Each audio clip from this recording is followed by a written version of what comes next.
Noong May 2, nag-post si Ina de Belen ng litrato kasama ang boyfriend niyang si Jake Vargas mula sa event na Flores de Maria sa Bulacan. May isang netizen na nag-comment at nagsabing akala niya si Rose Martan ang nasa picture dahil magkamukha daw sila. Ang sabi ng netizen, "Sorry po ha, nagtataka ako bakit nandyan si Jake Vargas.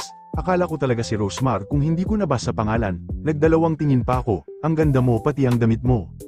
Sumagot si Ina sa comment section. Una, sinabi niyang guys, sino ba si Rosemar? Hindi ko siya kilala. Pero sumunod niyang sinabi, na-research ko na siya. Please, don't associate me with her. Ew, yung salitang ew ang nagpagalit kay Rosemar at mabilis na nag-viral. Hindi pinalampas ni Rosemar ang sinabi ni Ina. Nag-post siya sa Facebook at sinabing kung makaayaw ka naman sa akin at di mo daw ako kilala, nahiya naman ako sa iyo. Filipina actress nakalagay pero hindi din naman kita kilala. Mas maraming beses pa ata ako lumabas sa TV kaysa sayo.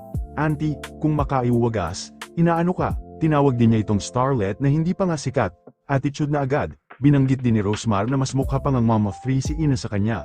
At ipinagmalaki ang 30 million total followers niya. Sabi pa niya, okay lang sana na hindi mo ako kilala. Pero anong ginawa ko sa iyo para sabihan mo ako ng ew? Si Ina de Belen ang panganay na anak ng mga artistang sina Janice de Belen at John Estrada. Nagsimula siya mag-artista noong 2016 at nakagawa ng ilang proyekto sa GMA7. Si Rose Marta naman ay nag-viral matapos makatanggap ng 1 million pesos cash sa wedding dance nila ng asawa niya. Sumikat siya bilang CEO ng skincare brand na Rosemar International. Sa latest update noong May 6, may fan na nag-comment kay Ina na mag-ingat daw dahil baka padapuan siya ng paid trolls ni Rosemar. Ang sagot lang ni Ina, "Not surprised hahaha." Hindi na siya nag-explain o nag-sorry.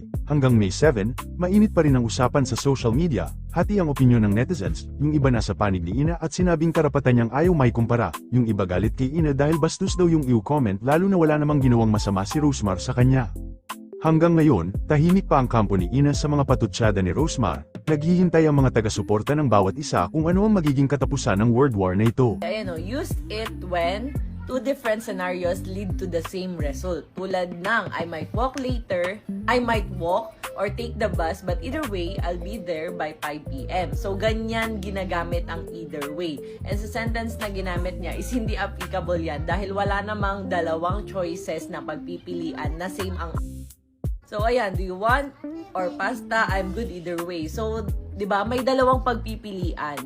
And so, nagsasabi din na hindi daw yun ew, na disgust. Ayan o, EW lang po yung spelling ng ew. So, ayan, ew is a common interjection used to express disgust, aversion, or ganyan. So, ibig sabihin guys, hindi ibig sabihin na EW lang, hindi na siya yung ew na kinasanayan nyo. And mas lalong hindi ibig sabihin nung paggamit niya sa ew is either way. So, ayun, depende kasi yun guys, sa mismong sentence mo. Kung ayan, kung meron bang dalawang pagpipilian na either way, kahit ano man doon, okay sa'yo.